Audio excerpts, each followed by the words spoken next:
கண்களில் வரைந்திருக்கிறார்.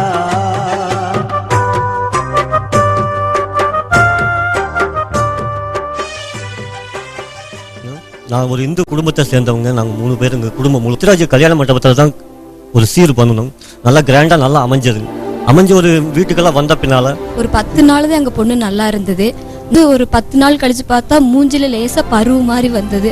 நாங்கள் பருவுன்னு அசால்ட்டாக விட்டுட்டோம். மூஞ்சிலிருந்து அப்படியே கழுத்துக்கு வர ஆரம்பிச்சது. கழுத்துக்கு வந்ததுமே அப்புறம் கொஞ்சம் நாங்கள் டாக்டர்கிட்ட போனோன்னா பருவு தாங்கம்மா, இது சரியாயிரும் அப்படின்னு சொன்னாங்க. சரின்னு நாங்கள் என்ன பண்ணோம், 1 மாசமா டேப்லெட் எல்லாம் கொடுத்து பார்த்தோம். ஒன்றும் கேட்கவே இல்லை. சின்ன டாக்டர்கிட்ட காமிச்சோன்னா மறுபடியும் அவங்கள பார்த்துட்டு வேற மாதிரி இருக்குது, மறுபடியும் வேற பெரிய டாக்டர்கிட்ட காமிங்க அப்படின்னாங்க.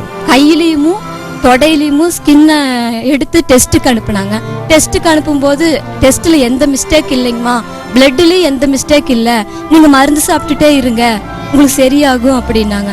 நாங்களும் மருந்து சாப்பிட்டுக்கிட்டே தான் இருந்தோம். ஆனால் உடம்பு பூரா பரவாயிருச்சு. பரவி ஒவ்வொரு கொப்பளங்களும் உருளைக்கிழங்கு சைஸ்ல பெருசா ஆயிருச்சு. அப்புறம் எங்க பொண்ணுனால முடியல, என்னால நாத்த பொறுக்க முடியலம்மா, கல்யாண சாப்பாடாட்ட செஞ்சு எனக்கு அதுல விஷத்தை கலக்கி கொடுங்க அப்படின்னு சொல்லிச்சு எங்க புள்ள. என்னால வேதனையை பொறுக்க முடியல, நான் அழுதேன். அப்ப என்ன சொன்ன, என் பொண்ணு சொல்லுது, அம்மா உங்களால முடியலன்னா கலக்கி நம்ம 2 பேரும் சாப்பிட்டுக்கலாமா, டேடியை விட்டுறலாமா, நம்ம 2 பேரும் சாப்பிட்டுட்டு போயிடலாமா அப்படின்னு சொல்லுச்சு. என்னால வேதனை தாங்க முடியலைங்க. எந்த தாய்க்கு இந்த இது வரக்கூடாது, அந்த அளவுக்கு நான் வேதனைப்பட்டிருக்கேன். டாக்டர் செலவு ஒரு பக்கம் பூஜைக்கு அந்த செலவு ஒரு பக்கம், ஒரு 2 லட்சம் ரூபாய்க்கு மேல நாங்க செலவு பண்ணிருப்போம். என்னால ஒரு ட்ரெஸ் போட முடியாது, ஒரு சின்ன ஒரு ட்ரெஸ் கூட என்னால போட முடியாது. ட்ரெஸ் போட்டா டாக்டர் ட்ரெஸ் போட கூட்டிட்டு போவாங்க. வந்து அதை எடுக்கிறதுக்குள்ள எங்க அம்மா அப்பா படுற பாடு, உடம்புல ரத்தமா ஒரு தோல் அப்படியே பிஞ்சு வந்துடும். அப்படியே கட் பண்ணி எடுப்பாங்க, அப்படியே கட் பண்ணி ட்ரெஸ் எடுப்பாங்க, அதோட தோலும் வந்துடும். ஒரு கிறிஸ்துவ பொண்ணை பார்த்தேன். அந்த பொண்ணு எதுக்குக்கா இவ்வளவு பவுடர் வாங்குறீங்க அப்படின்னு கேட்டாங்க. அப்ப நான் சொன்னேன், எங்க பொண்ணுக்கு இப்படி இருக்குதுன்னு சொன்னாங்க. அப்ப அந்த பொண்ணு சொல்லிச்சு, அன்பின் ஊழியத்துக்கு வாங்கக்கா, நான் கூட்டிட்டு போறேன். அங்க ஜவஹர் சாமுவேல் பிரதர் இருக்கிறாங்க, அவங்க கிட்ட ஜெபம் பண்ணா உங்க பிள்ளைக்கு கண்டிப்பா சுகம் கிடைக்கும் அப்படின்னாங்க. உடனே நாங்க அன்பின் ஊழிய சர்ச்சுக்கு வந்தோம். உள்ள வந்ததுமே அவனால அங்க உட்காரவே முடியல. போய் உள்ள நுழைஞ்சோன்னு அந்த மாதிரி ஒரு கூட்டத்தை நான் பார்த்ததே இல்லை. இத்தனை கூட்டத்தில் நான் எப்படி போய் இருக்கிறது, என்னால் இருக்க முடியாது. யாருமே என் பக்கத்தில் இருக்க மாட்டாங்களே, என்கிட்ட ஸ்மெல் அடிக்குமே அப்படின்னு சொல்லிட்டு நான் இருக்க மாட்டேன்னு சொல்லி அடம் பிடிச்சேன்.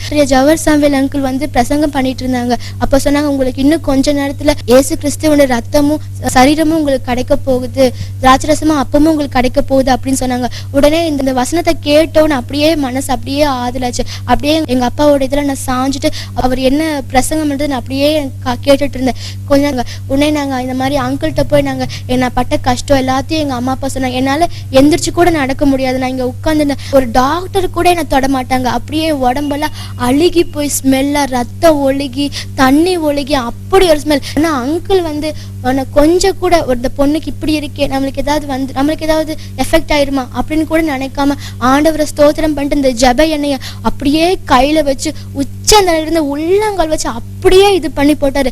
அந்த மாதிரி யாருமே என்ன தொட்டதில்ல. நான் நினைச்சிட்டேன், கண்டிப்பா இவர் தொட்டிருக்காரு, மனசார தொட்டு எனக்கு கண்டிப்பா விடுதலை கிடைக்கும் அப்படி ஒரு நம்பிக்கையில சந்தோஷத்துல அன்னைக்கு நம்பிக்கையில நான் வீட்டுக்கு போனேன். வீட்டுக்கு போய் 3 நாள்ல எவ்வளவு மருந்து சாப்பிட்டிருக்கேன், எவ்வளவோ டேப்லெட்ஸ்லாம் சாப்பிட்டிருக்கேன். அங்கிள் இயேசு கிறிஸ்துவை நினைச்சு ஸ்தோத்திரம் பண்ணி வச்சதுமே உள்ளங்கால் வரைக்கும் அப்படியே அந்த ஜெப எண்ணெயை தடவி தொட்டு போட்டு அந்த 3 நாள்ல அந்த மாதிரி ஒரு விடுதலை கிடைச்சது. நான் எனக்கு இப்படி உட்கார்ந்து இருக்கிறனே காரணம்னா அது கர்த்தர் மட்டும்தான். ஒரு ட்ரெஸ் போட்டிருக்கேன் அப்படின்னா அது கர்த்தர் தான் காரணம். 2 வருஷமா நான் கண்ணாடியே பார்த்ததில்ல.